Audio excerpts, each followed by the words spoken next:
우리에게 주신 하나님의 말씀은 구약성경 출애굽기 3장 2절에서 5절까지의 말씀입니다.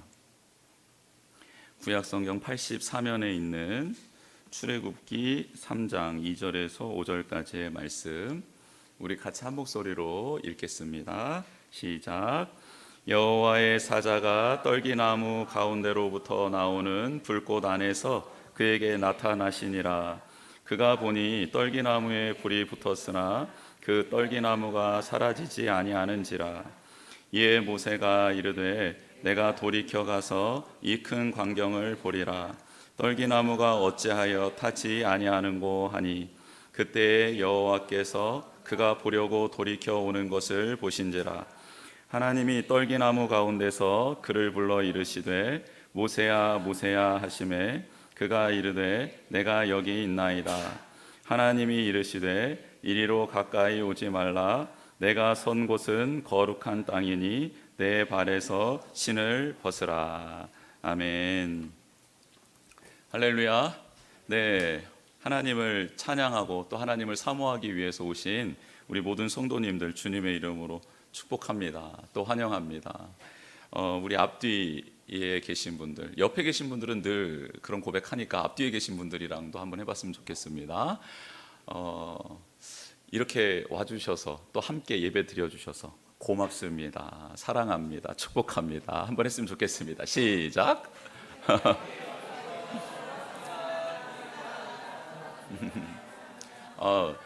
네, 집사님들, 우리 성도님들 이렇게 인사하면서 한결 웃으시니까 좋네요. 왜 이렇게 인상을 쓰면서 사시는지 무서워요. 네. 서로 이렇게 웃으면서 예배 드리고 또 웃으면서 서로 인사하고 하면 좋겠습니다. 하나님께서 성도님들을 어떻게 보실까요? 우리 교회는 답이 2번이긴 하지만 이제 유치하니까 한 번 더 하겠습니다. 하나님이 우리 성도님들을 어떻게 보실까요? 1번, 그저 그렇게 보신다. 2번, 정말 귀하고 정말 소중하게 보신다. 몇 번이에요? 2번이에요? 2번입니다. 그렇게 보세요. 왜냐하면 우리를 만드셨잖아요. 우리를 창조해 주셨잖아요. 그뿐 아니라 하나님의 형상대로 만들어 주셨잖아요. 그런데 어떻게 안 이쁠 수가 있고 어떻게 안 귀할 수가 있겠어요? 우리를 너무너무 사랑하신단 말이죠. 근데 그것을 우리가 느꼈으면 좋겠는데, 그렇죠? 이게 문제인 거라. 그렇죠? 왜 그럴까요? 제가 우리 선교주 중에 가장 큰 선교지가 어디라고 했습니까? 가정이라 그랬잖아요. 우리 선교지에서 가만히 연구해 보니까 부모의 사랑하는 방법과 자녀가 받고 싶어하는 사랑이 다른 거예요. 그러니까 이 원리를 그대로 하나님과 적용해 보면 하나님이 우리를 정말 사랑하신다고 성경은 말하고 있지만 우리가 그 하나님의 사랑을 느끼지 못하는 이유는 내가 원하는 사랑이 아닌 거죠. 그러니까 하나님은 내가 너를 너무너무 사랑해 하는데 그게 공허한 울림이 되는 이유는, 그리고 의심이 되는 이유는 정말 하나님이 나를 사랑하는 거 맞아? 라고 말하고 고백할 수밖에 없는 이유는 내가 원하는 사랑이 하나님께로부터 오지 않고 있다라는 반증이다라는 생각이 듭니다. 그렇죠? 그러면 이제 우리에게 주어져 있는 숙제는 이거죠. 하나님, 저는 하나님이 주신 이 생명을 가지고 힘을 가지고 최선을 다해 지금 살고 있습니다.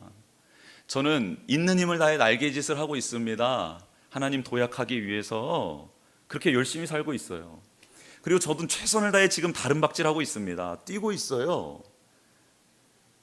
그런데 하나님, 제가 정말 독수리 날개치며 올라간 같은 힘을 얻고 싶고, 그리고 이렇게 하나님 아버지께서 주시는 힘으로 뛰다 보면 지치지 않고 끝까지 완주할 수 있을 것 같은데, 근데 굉장히 저는 지금 공허하고 힘듭니다. 하나님, 저를 진짜 사랑하는 거 맞아요? 라고 이렇게 우리는 질문하고 있다는 거죠. 근데 이 질문에 대해서 하나님은 정말 내가 너를 사랑하고 나는 네가 독수리 날개치며 올라감 같은 새 힘을 얻기를 원하고, 네가 뛰어도 지치지 않고 걸어가도 피곤치 않는 힘과 은혜를 너에게 베풀어 주기를 원한다라고 이렇게 말씀해 주신단 말이죠. 그게 제 말이 아니라 이사야서 41장에 나와 있어요. 40장 31절입니다. 오직 여호와를 앙망하는 자는 새 힘을 얻으리니 독수리 날개치며 올라감 같을 것이요 다른 박진하여도 곤비하지 아니하겠고 걸어가도 피곤하지 아니하리로다. 이거 하나님이 우리에게 사랑하는 당신의 백성에게 주신 약속의 말씀인 줄 믿습니다. 이걸 아멘으로 받으시고 싶죠. 이렇게 되고 싶죠. 저 또한 너무너무 되고 싶은 거예요. 이번 한 주간 정말 저는 꿈을 꿨습니다. 하나님, 정말 제가 이렇게 날아가게 해주십시오. 청소년 캠프 갔다 왔잖아요. 우리 중학생을 데리고 갔는데 제가 너무 큰 위로를 받았습니다. 그 중학생들, 내노라 하는 중학생들에게 은혜를 끼치는 강사님들이 다 오셔서 하나같이 하시는 말들이 중2는 사람으로 보면 안 된다라는 거예요. 사람으로. 근데 그 메시지가 제 마음팍에 꽉 꽂히면서 아멘 하면서 제 눈물이 났다. 눈물이. 아, 중2는 사람이 아니었구나. 그러면서 그 강사님이 그 중2들에게 대해서 야, 쓰레기들 왔니? 그랬더니 쓰레기들이 막 환호하는 거예요. 와, 우리를 알아봐 준다는 거죠. 양심은 있어서 자기가 쓰레기라는 걸 알아. 그런데 그렇게 강사 목사님이 쓰레기들이라 말하니까 얘네들이 자아 정체성이 확립되니까 마음을 열더라고. 그러면서 쓰레기에게 주시는 말씀을 막 받더라고. 여러분, 그러더니 얘들이 정신이 나가기 시작하는 거예요.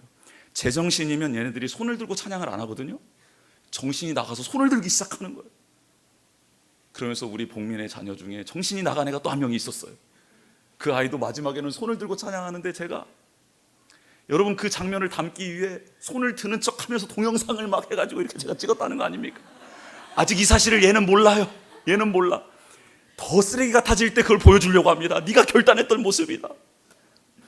여러분, 하나님께서 우리를 기억하실 때 엉망진창인 삶을 끄집어 가지고 와서 예배 시간마다 우리한테 야, 너 이렇게 살았잖아. 그런데 어떻게 너가 나를 찾을 수 있어? 이렇게 말씀하실까요? 아니면 우리가 잠시 찰나이지만 하나님 앞에 진심으로 찬양하고 하나님밖에 없습니다라고 진심으로 고백했던 그 순간을 하나님이 동영상처럼 담아서 우리에게 그것을 리플레이 해주시면서 너는 이런 존재야, 너는 이런 사람이야, 내가 너를 이렇게 사랑해라고 우리에게 그렇게 말씀해 주시며 우리에게 다가와 주실까요? 어떠실까요, 하나님? 우리는 늘 착각 속에 살아요. 우리가 허덕일 때, 죄악 중에 있었을 때 하나님은 그것을 들춰내어서 야, 너 그렇게 살라 그랬어? 내가 언제 너에게 힘과 능력을 줬는데 이렇게 살라 그랬어? 이렇게 하나님이 우리를 질책하실 거다라는 두려움이 있어요. 그러나 아니요, 정말 사랑한다면, 정말 나를 지었다면, 정말 나를 위해 생명 주셨다면 어느 찰나 내가 미쳐서 손을 들었던 그 순간, 어느 찰나 내가 미쳐서 성경을 보며 눈물을 흘렸던 그 순간, 어느 순간 찰나 내가 정신을 놓고 하나님 앞에 헌신하겠다고 다짐하고 그것을 실천했던 그 순간, 그것을 하나님이 촬영해 두셨다가 우리에게 예배 가운데 나올 때마다, 하나님 말씀 앞에 설 때마다, 경건의 시간대마다 틀어주시며 너는 죄악 가운데 있을 존재가 아니라, 그렇게 허망하게 인생을 허비할 인생이 아니라 나와 함께할 인생이다, 나와 함께 걸어갈 인생이다, 나의 복을 누릴 인생이다라고 우리에게 그렇게 우리가 어떤 존재인지를 확인시켜 주시는 하나님이신 줄 믿습니다. 오늘 하나님께서는 우리가 독수리 날개치며 올라간 같을 것을 이미 말씀해 주셨어요. 아무리 달려도 곤비하지 않고 걸어도 피곤하지 않을 거다라고 말씀해 주셨습니다. 그 전제 조건이 뭡니까? 열심히 날개짓 하는 게 중요한 게 아니라는 거예요. 열심히 뛰어가는 게 중요한 게 아니라는 겁니다. 최선을 다해 걷는 것도 그리 중요한 게 아니다라고 말씀하세요.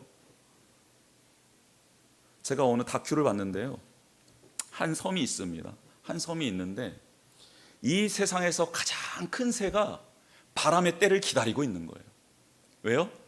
바람을 받아야 그 날개짓을 통해 몇 년 동안 공중에서 살아갈 수 있기 때문에, 그래서 그 날개를 푸닥푸닥거리면서 바람이 불기를 기다리고 있는 거예요.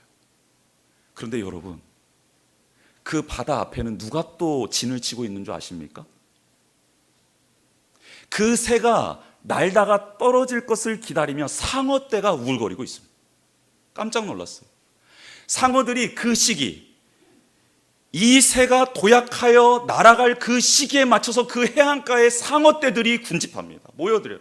왜요? 식탁이 차려지는 순간이거든요. 바람을 맞아서 날아가긴 날아가지만 처음 날개짓을 하는 그 새들이 실수할 수 있을 것 아닙니까? 그 타이밍을 노려서 잡아먹는 겁니다. 배를 불리는 시간이에요. 여러분, 날개짓 하는 게 중요한 게 아니라니까요. 날개짓 해도 죽을 수 있습니다.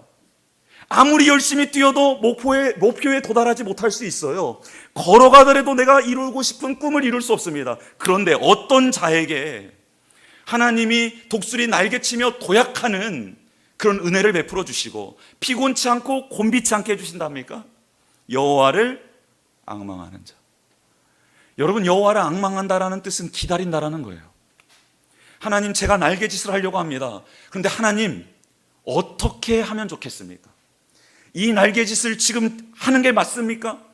하나님께 묻고 하나님이 동행해 주실 때까지, 하나님이 나와 함께 하실 때까지 기다리고 그 하나님과의 교제의 시간을 갖는 자, 뛰기 전에, 걷기 전에 묻는 자, 응답받는 자, 함께하는 자, 그 은혜 가운데 거하는 자가 하나님의 뜻을 이룰 수 있고 하나님이 우리를 통해 하시고자 하시는 일을 이룰 수 있다라고 오늘 성경은 말씀하고 있습니다. 그러면 질문이 바뀌어야 되는 거예요. 하나님, 제가 우리 이 세상 가운데 독수리처럼 활강하는 그런 존재가 되어서 하나님께 영광 올려드리고 싶습니다. 하나님, 제가 지금 최선을 다해 준비하며 뛰고 있습니다. 근데 이게 결승전에서 1등으로 들어가고 싶습니다. 하나님께 영광 올려드리기 위함입니다. 하나님, 지금 제가 걷고 있습니다. 그래도 너무 의기소침해 있습니다. 하나님, 제 마음을 좀 바꿔주세요. 기쁘게 해주세요. 즐겁게 해주세요. 그리고 저의 이 걸음걸음이 복되게 하여 주십시오라는 기도의 제목보다 앞서야 하는 기도 제목이 있다라는 거예요. 그게 뭡니까? 하나님, 제가 하나님을 기다리는 자 되게 하여 주십시오. 하나님 앞에 머무는 자 되게 하여 주십시오. 이렇게 되어서 저의 날개짓이 하나님께 영광 올려드리는 날개짓으로 제가 걷는 것이, 제가 뛰는 것이 하나님의 기쁨이 되는 자로 변화시켜 주시옵소서라고 기도 제목이 바뀌어야 된다라는 거예요. 여러분, 제가 그제 청년부 수련회를 갔다 오지 않았습니까? 오랜만에 청년들을 만났어요. 우리 청년들 9명 있는데 우리 9명 청년들도 너무너무 아름답고 귀한데 거기 가서 봤더니 더 귀하더라고. 우리 청년들만큼 멋있고 예쁜 애들이 거기는 없더라고. 특히 신앙심이 좋은 애들이 조금 몇몇은 있던데, 우리 청년부가 너무 좋구나 이런 생각을 다시 한번 하게 되면서, 그럼에도 불구하고 거기서 열심히 이제 복음을 전했는데, 여러분, 찬양 시간이 됐어요. 그런데 한 이제 7시 반부터 찬양 시간이 되니까 좀 밝잖아요. 그런데 여기 팀은 다 빛을 가리는 거예요. 찬양 시간에 보통 이렇게 환하게 부르지 않습니까? 근데 아무튼 빛을 다 가려. 그러더니 불도 다 꺼. 앞에만 불 하나를 딱 켜고 찬양을 부르는 거예요. 그래서 얘네들이 서로 얼굴 보지 않고 하나님께만 집중하려고 이러는 건가? 아무튼 뭐 여러 가지 생각을 하면서 했는데, 아무튼 찬양을 열심히 막 부르더라고요. 애들이 막 그 청년스럽게 열심히 부르는 거예요. 근데 저의 소망이 뭡니까? 예배를 드릴 때 누구한테도 지지 않게 예배를 드리는 거. 그게 제가 하나님 앞에 서원한 거거든요. 근데 얘네들이 막 예배를 열심히 드리니까 저도 안 되겠다 싶어가지고 박수를 치는데 얘들보다 박수를 더 많이 치고 싶은 거예요. 근데 얘네들은 딱 정박자에만 치더라고, 박수를. 저는 엇박자에도 치기 시작했습니다. 그랬더니 엇박자를 치니까 좀 분위기가 이상해지는 거예요. 가끔 쉬었어. 그러다가 눈치 봐가면서 엇박자를 쳤어. 그리고 이제 찬양팀 리더가 있는데 자매인데요, 와, 굉장히 열정적으로 인도를 하고 멘트가 거의 뭐 전도사급이더라고.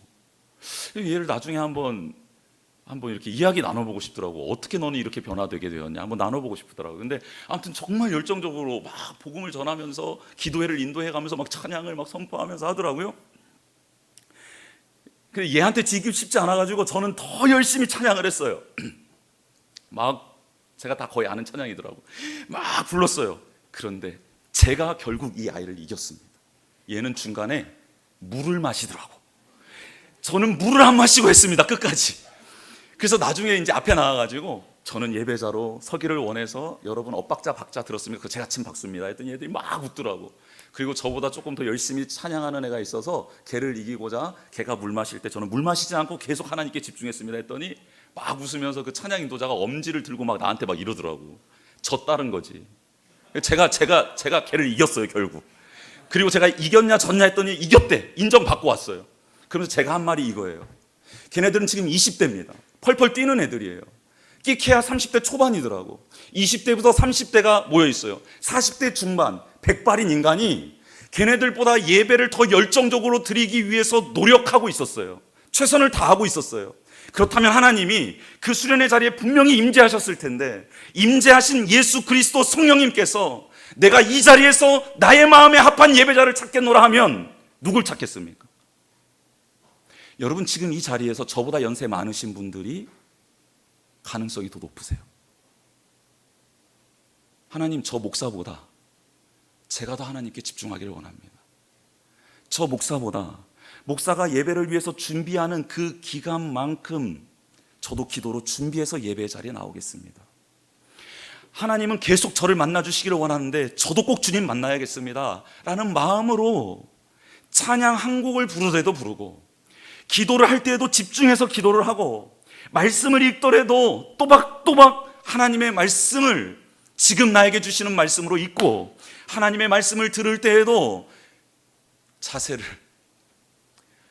어떤 자세인지는 모르겠지만 내가 하나님을 경청합니다, 제가 하나님을 경외합니다라는 자세로 그 하나님의 말씀 앞에 서는 그런 우리가 되어야 되지 않을까라는 생각을 했어요. 오늘 또 저는 최선의 예배를 드리려고 합니다. 왜요? 그거 하나님 기뻐하시기 때문이에요. 예배의 자리에서 치유가 일어나고 회복이 일어나기 때문이에요. 그래서 어제 거기에 모였던 청년들, 그리고 거기에 있었던 우리 후배 목사님을 제가 이기고 승리하고 오늘 왔습니다. 할렐루야. 여러분, 어디 가서든 예배에 있어서는, 하나님을 사랑하는 것에 있어서는, 찬양하는 것에 있어서는 생명의 길 복민교회의 이름을 걸고 반드시 우승하시고 오셔야 합니다. 할렐루야. 어디서 지고 오시면 못 들어와요. 안 열어줄 거예요, 문. 하나님 아버지 앞에서 최선을 다하는 사람, 그런 사람이고 싶어하는 열망이 있어야 되는 것 아닐까요? 오늘 모세는 하나님 앞에 섭니다. 하나님 앞에 서는데, 모세가 하나님 앞에 서기 전에 하나님이 먼저 그를 찾아와 주셨습니다. 여러분, 하나님은 영이십니다. 영이신 하나님이 육신을 입고 있는, 영의 눈이 아닌 육의 눈을 가지고 있는 우리에게 나 하나님이고 하나님인 나 여기 있어 라고 나타내려면, 보여주시려면 우리가 볼 수 있고 느낄 수 있고 그리고 고백할 수 있는 모습으로 나타나셔야 되는 거잖아요. 이걸 현현이라고 하는 거거든요. 현현. 근데 하나님은 영이시기 때문에 지금 어떤 모습으로 모세 앞에 찾아오시냐면, 떨기나무라는, 여기는 떨기나무라고 나와 있지만 실질적으로는 가시덤불입니다. 가시덤불. 뿌리가 얕은 가시덤불. 그래서 햇볕이 강렬하게 내리쬐면 뿌리가 타들어가고, 타들어간 뿌리가 힘이 없어지면 그냥 나뒹구는 그런 가시덤불이에요. 이 가시덤불에 불이 붙으면 어떻게 됩니까? 금방 사르륵 하고 타서 잿더미로 변해버리는 거예요. 근데 지금 하나님이 그 모세를 사랑하셔서 그가 볼 수 있는 모습으로, 그가 느낄 수 있는 모습으로 현현하시는 거예요. 얼마나 사랑하셨으면 그렇게 하셨겠습니까? 모세가 하나님 앞에 서기 전에 하나님이 먼저 모세를 찾아오셨습니다. 우리가 지금 이 자리에 오기 전에 이미 하나님이 우리를 찾아오셔서 성령님이 우리를 이곳으로 인도해 주신 줄 믿습니다. 여러분, 이 고백이 먼저 우리의 고백이 되어야 되는 거예요. 그래야 그 하나님의 사랑을 느끼고 은혜를 느껴서 그 감격에 의하여 예배를 드릴 수 있고, 나를 이곳으로 불러주신 하나님이 너무나도 감사해서 사랑의 고백으로 찬양을 하는 것이고, 나를 이곳으로 인도해 주신 그 하나님의 살아계신 하나님의 음성을 듣기 위해 나의 마음을 하나님 앞에 온전히 드리는 시간이 될 수 있는 것이죠. 여러분, 왜 하나님이 하필이면 멋있는 모습으로 나타날 수도 있었는데, 그 떨기나무, 볼품없는 떨기나무, 광야에 완전히 흔하디 흔한 떨기나무, 그리고 불만 살짝 붙어도, 자연 점화만 돼도 그냥 사르르 사라져버리는 정말 나약하기 짝이 없는 쓸모없는 그 떨기나무에 왜 인재하셨을까요? 모세와 이스라엘 백성에게 주시는 교훈 때문입니다. 모세와 이스라엘 백성이 꼭 그 떨기와 나무와 같이 연약하고 볼품없고 금세 사라져버릴 것 같은 바람 앞에 촛불과 같은 모습이었기 때문이죠. 여러분, 모세는 한때 잘 나가는 사람 아니었습니까? 모세는 정말 잘 나가는 사람이었습니다. 그의 어머니의 믿음으로 말미암아 갈대 상자에 담겨서 나일강 갈대 숲에 놓여지게 되었지요. 그런데 또 하나님의 섭리 가운데 바로의 딸 공주가 그 갈대 상자를 발견하고 그 아이가 히브리인 아이라는 것을 고백하자마자 모세의 누이 미리암이 얼른 찾아가서 지혜롭게 이 히브리인 아이를 위해서 유모를 구해다 드릴까요? 해서 엄마를 붙여주고, 그래서 엄마 밑에서 어느 정도 양육이 다 모세가 되자, 보호가 되고 자라나자 이제 왕궁으로 들어가서 왕자의 수업을 받았던 게 모세 아니겠습니까? 모세는 누가 봐도 멋진 사람으로 그리고 능력을 갖춘 왕자로 성장했습니다. 40년 동안 그렇게 성장했습니다. 누가 봐도 모세의 모습을 딱 보면 무슨 나무가 떠오르냐면 백향목이 떠오릅니다. 백향목. 튼실하게 하늘을 향하여 쭉 뻗어서 모든 건축 자재, 목재로 사용될 수 있는 누구나 다 사랑하고 흠모하고 비싼 값에 팔리는 백향목 같은 사람으로 우뚝 서 있었습니다. 자신들을 받들고 따르는 신하와 종들 사이에 그는 왕자의 노릇을 하고 있었던 것이죠. 스스로 그렇게 높게 여기며 승승장구할 때 하나님은 모세의 실체를 보여주시죠. 한날은 모세가 자기의 동족의 애굽 사람에게 맞고 있는 장면을 봅니다. 그리고 난 다음에 화가 난 거예요. 그래서 그 애굽 사람이 혼자 있을 때, 아무도 보지 않을 때 그 애굽 사람을 쳐서 죽입니다. 여러분, 모세가 싸움에 능통한 자라는 게 여기서 나옵니다. 몇 방으로 그냥 사람을 죽여버릴 수 있는 거예요. 그러니 모세가 온유했다라는 것은 진짜입니다. 모세한테 대들었던 사람들 모세가 다 죽일 수 있었을걸요. 아마 탁탁 하면 아마 죽었을 거예요. 여러분, 저도 그런 호신술 한 가지는 가지고 있습니다. 궁금하시면 저한테 한번 이렇게 해보세요. 제가 딱 해가지고, 고두희 집사님 눈빛이 한번 해보고 싶어하는 눈빛인 것 같은데, 아무튼 모세는 그런 사람이었어요. 엄청난 기술을 가지고 있고 힘을 가지고 있고 전투력을 가지고 있었던 사람이었다라는 것이죠. 근데 그렇게 그 애굽 사람을 때려 눕히고 죽여서 땅속에 묻었어요. 모래에다가 묻었습니다. 근데 다음 날 또 나가봤더니 동족끼리 싸우는 거예요. 그래서 때리고 있는 그 사람에게 왜 그러냐, 그러지 말아라 했더니 그 사람이, 야, 너 어제 애굽 사람 죽인 것처럼 나를 죽이려고 하냐? 내가 언제 너를 우리들의 판단자로 세웠어? 이 말 한마디를 딱 듣더니 모세가 갑자기 두려움에 휩싸여집니다.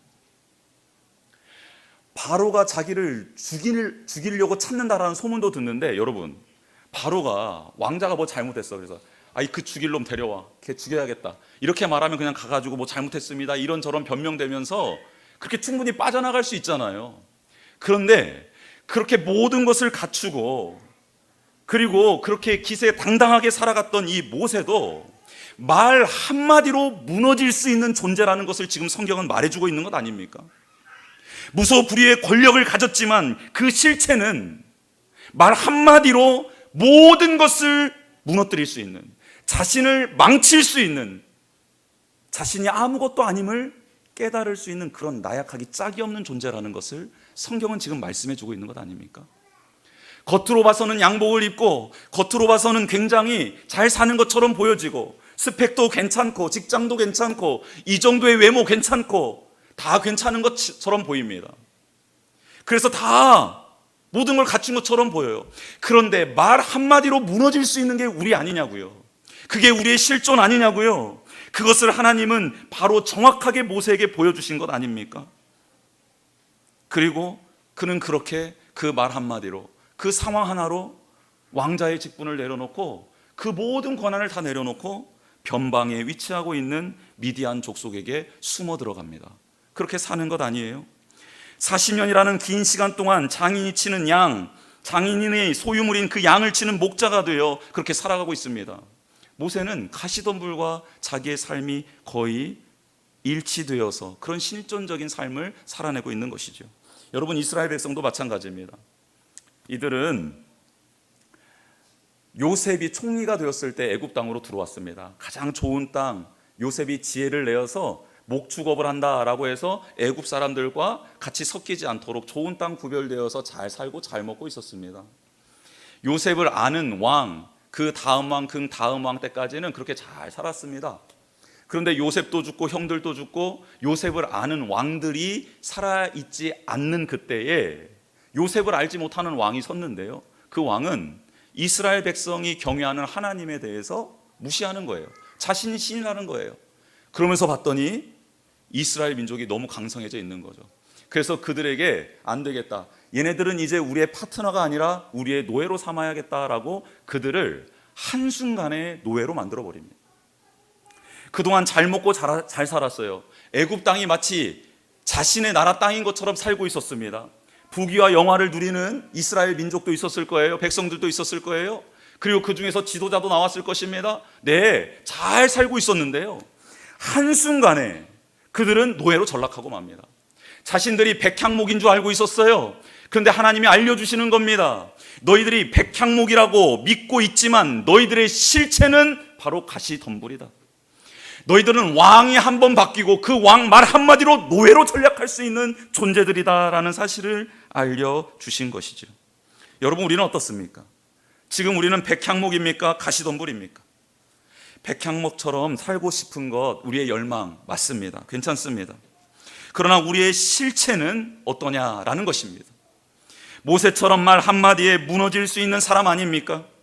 하루아침에 이스라엘 백성처럼 노예로 살 수 있는 존재라는 사실을 부인할 수 있습니까? 부인할 수 없습니다. 어떤 사건 하나, 사고 하나로 우리는 노예와 같은 신분으로 혹은 그러한 처지의 고난의 삶으로 처해질 수 있는 게 우리의 삶 아닙니까? 이렇게 나약한 인간, 나약한 우리는 언제라도 우리 주변에 우리를 사르려는 불길에 휩싸이게 되면 죽게 됩니다. 타들어갑니다. 그냥 사라지게 되는 게 우리 인생입니다. 여러분, 요즘에 사람들 많이 모였을 때 이렇게 품에 손을 넣으면은 긴장이 되십니까? 나한테 무엇을 줄 거라는 기대감이 드십니까? 여러분, 제가 지금 이렇게 품에 손을 넣으면 기대가 생기세요? 불안하세요?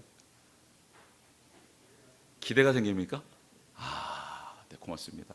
그런데 저 말고 다른 사람이 혹 많은 사람들이 모여있는 자리에서 품 안에 손을 넣거나 뒤로 손이 가면은 여러분 어떤 생각이 드세요? 불안하죠. 긴장감이 듭니다. 여러분, 지금 우리가 살고 있는 세상이 이렇게 변해가고 있습니다. 누가 나를 해하지는 않을까, 누가 나를 찌르지는 않을까라는 불안감이 우리 가운데 엄습해 들어오고, 이것은 염려와 근심, 두려움으로 우리를 살라버리고 있습니다. 사람답게 살지 못하게 하고 있다는 것이죠. 또 무한 경쟁의 시대에 주는 스트레스도 마찬가지입니다. 만병의 근원이 스트레스라고 하는데, 여러분, 갈수록 스트레스가 없어집니까? 쌓입니까? 경험적으로 한번 말씀해 보세요. 청년의 때 스트레스가 많았어요? 아니면은 30대에 많으셨어요? 40대에 많으셨어요? 50대에 많으세요? 갈수록 많아집니까? 사라집니까? 스트레스는 갈수록 느는 것 같습니다. 왜냐하면 그만큼 관계가 많아지고 우리가 신경 써야 될 게 많아지기 때문이죠. 열등감도 마찬가지입니다. 스트레스, 열등감이 우리를 사를 수 있습니다. 우리 존재 자체를 엉망진창으로 만들 수 있다는 것이죠. 교만도 마찬가지입니다. 상처, 인간관계, 경제적인 상황, 질병 등들도 우리를 태울 수 있는 불과 같은 존재들이죠. 여러분, 우리 학교에서 지금 한 30명 정도 클래스가 있다고 합니다. 한 클래스에 한 30명 정도 있다고 해요. 한 27명, 28명. 그냥 맥시멈 30명으로 잡고 시험을 봤습니다. 여러분, 시험을 봤을 때 가장 슬퍼하는 애가 누구일까요? 30등일까요? 아니요, 그쪽 동네 애들은요, 그냥 시험 기간은요 방학입니다. 방학. 걔들은 거의 신경이 안 써져요. 그럼 가장 슬퍼하는 애는 누굴까요? 2등이 가장 슬퍼하죠. 근데 어느 날 중2가 정신이 나가가지고 하나님의 은혜를 받은 거예요. 은혜를 받고 난 다음에 시험 시간이 다 끝나고 성적이 발표되는 시간에 이 친구가 그 성적표를 받고 심란해하는 게 아니라 성적표를 받고 이제 집에 가려고 딱 일어났는데 성령의 기름 부심이 걔에게 임한 거예요. 그래서 30등인 이 아이, 꼴찌인 이 아이가 누구를 찾아가냐면 울고 있는 2등을 찾아가는 거예요. 2등한테 야, 힘들지? 매점에 가자. 내가 빵 사줄게. 2등이 눈을 막 울다가, 슬퍼서 울다가 눈을 비비고 고개를 돌렸는데 몇 등이 서 있어? 30등이. 그러니 갑자기 슬픔이 사라지고 황당함이 자기 마음에 오는 거예요. 뭐라고? 네가 나를 위로한다고? 네가 나를 힘들다고 챙긴다고? 여러분, 30등은 이런 능력이 임할 수 있습니다. 30등에게 2등을 치유하고 2등을 회복할 수 있는 능력이 30등에게 있는 거예요. 아무도 쳐다보지 않는 고난 중에 있는, 슬픔 중에 있는 32등에게 찾아가서 이 30등이 그를 위로할 수 있다는 것이죠. 여러분, 우리가 이러한 불에 타서 사라지지 않는 존재가 되기 위해서는 무엇이 필요하냐면 하나님의 임재가 필요합니다. 하나님의 은혜가 필요해요. 여러분, 가시덤불에 불이 붙었으면 금방 타서 사라져야 되는 것 아닙니까? 그게 바로 우리 인생 아닙니까? 그런데 하나님이 가시덤불 가운데 불로 임재하신다니까요. 불로 임재하면 타들어가야 되잖아요. 그런데 불로 임재하셔서 타지 않고 가시덤불 형체를 유지시켜 준다라는 거예요. 이게 하나님의 임재입니다. 불로 임하신 하나님이 가시덤불 가운데 있자 다른 불들이 그 가시덤불 옆으로 오지 못합니다. 와도 가시덤불을 사르지 못하게 됩니다. 또한 그런 우리들을 보며 주변에 있는 사람들이 신기해서 묻기 시작합니다. 아니, 어떻게 너는 타지 않지? 사라지지 않지? 어떤 이유야? 분명히 나 같으면 이미 절망하고 낙담해서 쓰러져 있을 텐데 너는 어떻게 그 가운데서도 기뻐하며 감사하며 나아가고 있지? 이유가 뭐야? 궁금해서 사람들이 우리 주변으로 몰려들게 될 것입니다. 여러분, 그때 말 한마디를 하면 되는 거예요. 내 안에 나를 넘어뜨리려는 열등감도 있고 상처도 있고 스트레스도 있고 나의 어려운 경제 상황도 있고 나의 온전하지 못한 스펙도 있고 이런 어려운 상황들이 가득해. 나도 그것 때문에 힘들고 지쳐 때로는 절망하고 낭망할 때도 있어. 그런데 그게 나를 사르지는 못해. 나를 없애지는 못해. 나를 완전히 무릎 꿇게 하지는 못해. 왜냐하면 내 안에 그것보다 강력한, 아니, 그것들로 나를 태우지 못하게 하시는 하나님의 불이 내 안에 있기 때문이야 라고 말해주는 우리 모두가 되기를 주님의 이름으로 축복합니다. 여러분, 우리는 가시덤불임을 고백하는 사람이 되어야 합니다. 그래야 우리의 약함을 넘어 하나님의 사명자로 살 수 있습니다. 목자였던 모세는 40년 동안 광야에서 생활했습니다. 광야에서 생활하면서 무엇을 보며 자신과 동일시시켰냐면 가시덤불입니다. 가끔 불에 붙어서 타서 사라져버리는 가시덤불이 마치 자기와 같았던 것이죠. 그래서 그런 실존적 고백이 있었던, 나는 쓸모없는 인간이고 나는 연약한 인간이고 나는 저렇게 그냥 잠시 존재했다가 사라지는 사람이구나 라고 자신의 연약함을 고백하고 있었던 모세는 불이 붙은 가시덤불에게 관심이 갈 수 있었고 그리고 타지 않는 그 가시덤불을 향해 나아갈 수 있었던 것입니다. 늘 자신을 백향목처럼 생각하고 백향목이 되고 싶어서 백향목을 바라보고 살아가고 있는 존재는요, 절대로 자신이 가시덤불이라는 사실을 고백할 수 없습니다. 사랑하는 성도 여러분, 우리가 가시덤불임을 고백하십시다. 하나님, 저는 연약합니다. 나약합니다. 그런 저는 주님이 없이는 살아갈 수 없는 존재입니다. 수많은 불들이 지금도 나를 향해 다가오고 있고 저는 이 불 때문에 죽을 것 같은 두려움과 공포 속에 살아가고 있습니다. 하나님, 이런 저를 하나님의 능력의 불로 저를 채워 주시옵소서. 성령의 불로 채워 주시옵소서. 그 사랑과 은혜 안에 거하는 제가 되게 하여 주시옵소서라고 그렇게 고백하는 우리 모두가 되기를 주님의 이름으로 축복합니다. 또한 하나님 앞에 나아가는 시간을 정말 소중하게 여기셔야 합니다. 모세는 하나님이 자신을 모세야 모세야 부르실 때 제가 여기 있습니다라고 바로 대답할 수 있었던 사람입니다. 여러분, 모세는 어렸을 때 어머니에게 잠시 신앙의 교육을 받았고 그리고 40년 동안은 그저 애굽의 문화에, 애굽의 지식과 학문에, 애굽의 다문화 신문화에 그는 젖어 있었던 사람입니다. 그런데 어떻게 그가 하나님의 음성을 듣고 제가 여기 있습니다라고 바로 대답할 수 있었을까요? 그가 르우엘을 만났기 때문입니다. 그의 장인이었죠. 르우엘의 이름의 뜻은 뭡니까? 하나님의 친구라는 뜻이죠. 하나님과 친밀하게 있었던 장인을 통해 40년 동안 하나님 앞에 나가는 훈련을 받았던 것입니다. 하나님의 말씀 앞에 서는 훈련을 받았던 것이에요. 아브라함의 하나님, 이삭의 하나님, 야곱의 하나님이 어떤 하나님이신지를 들었고 그 하나님이 어떤 하나님임을 매일매일 들었던 것입니다. 그럼에도 불구하고 하나님은 그를 만나주시지 않았습니다. 그가 준비될 때까지 기다리셨던 것이지요. 매일 우리가 경건의 시간을 갖습니다. 예배의 시간을 갖습니다. 그런데 오늘처럼 떨기나무의 사건이 일어나지 않아요. 밋밋해요. 나의 일상의 삶은 매일매일 가시덤불처럼 그렇게 타들어가는 사라지는 가시덤불과 같은 삶이 지속될 수 있습니다. 그럼에도 불구하고 매일매일 그 하나님 앞에 머무는 그 시간을 소중히 여기는 성도님 한 분 한 분에게 반드시 가시덤불에 임하시는 하나님의 영광을 보게 될 날이 올 줄 믿습니다. 그때를 위해 오늘의 이 한 시간을, 오늘의 이 소중한 10분을 하나님께 드리는 것입니다. 소중한 주일의 예배를 하나님께 올려드리는 것이에요. 그 날이 올 줄 믿기 때문입니다.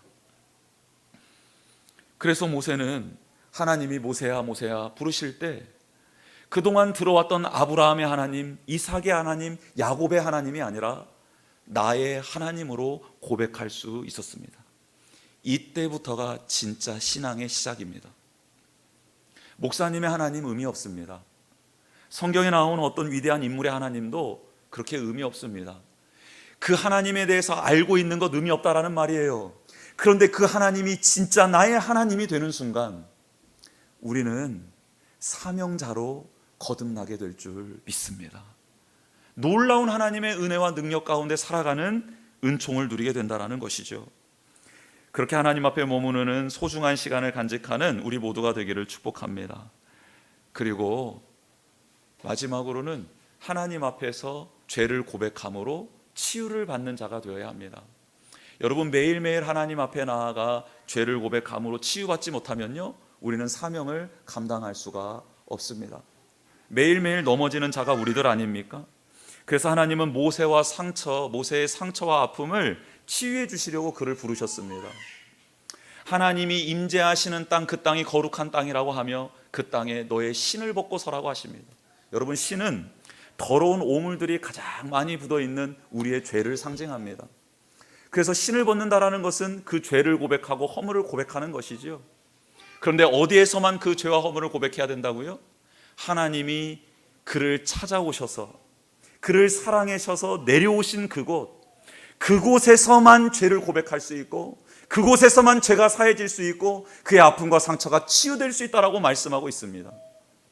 말씀이 육신이 되어 이 땅 가운데 오시고 하나님이신 분이 그 모든 것을 버리시고 우리를 사랑하셔서 내려오셔서 우리를 위하여 생명 주셨던 그 십자가의 사건이 바로 오늘 이 떨기나무의 사건이라는 것이죠. 우리가 십자가 앞에 나아가야 될 이유가 그것입니다. 부활하신 주님을 매일매일 만나고 동행해야 될 이유가 그것입니다. 하나님, 제가 또 죄를 지었습니다. 저의 죄를 용서해 주십시오. 저의 상처 때문에 이런 죄가 발현되었습니다. 저의 아픔 때문에, 열등감 때문에, 스트레스 때문에 이런 죄가 발현되었습니다. 하나님, 용서하여 주십시오. 이 불이 저를 사르지 않게 해주십시오. 하나님 앞에 온전한 자로 설 수 있도록 도와주십시오라고 그 십자가 앞에 나와 우리의 죄와 허물을 고백하고 그 거룩한 빛, 생명의 불로 우리를 채우는 그런 거룩한 은혜의 시간이 우리 가운데 꼭 있어야 된다라는 사실입니다. 사랑하는 성도 여러분, 우리는 연약한 존재입니다. 인정하십시다. 그리고 하나님 앞에 매일 나아가십시다. 그분을 붙드십시다. 그리고 그 안에 우리의 죄와 허물을 고백하십시다. 십자가 앞에 나아가 고백할 때 우리의 죄와 상처, 그 모든 것들은 하나님 안에서 치유되고 회복될 줄 믿습니다. 약한 자, 못난 자, 어리석은 자를 세상은 외면하고 버립니다. 그러나 그 하나님은 그런 자를 품에 안으시고 그들을 새롭게 하시고 그 약한 자를 통해 하나님의 나라를 세워가시는 줄 믿습니다. 이 시간 같이 찬양하며 나아가도록 하겠습니다. 오늘 주보의 내용을 한번 채워보겠습니다. 약한 자가 사명자로 서는 데 있어서 우리가 꼭 기억해야 될 교훈이 뭡니까? 첫 번째는 가시덤불과 같이 약한 존재임을 하나님께 고백하자라는 겁니다. 저는 백향목이 아닙니다. 하나님, 저는 가시덤불입니다. 고백했으면 좋겠습니다. 두 번째는 하나님과 교제하는 시간을 정말 소중히 여기는 우리가 되었으면 좋겠습니다. 그 날들이 쌓여 결국 하나님의 거룩한 임재, 나의 하나님으로 고백되는 순간이 올 것입니다. 세 번째, 십자가 앞에 나가 죄와 허물을 고백함으로 회복의 은혜를 누리십시다. 매일매일 회복되어야 합니다. 그래서 사명자로 부름받은 후 사명자로 성숙해져 가는, 회복되어져 가는 우리의 모습이 있어야 하겠습니다. 이 말씀을 기억하며 우리 같이 찬양했으면 좋겠습니다.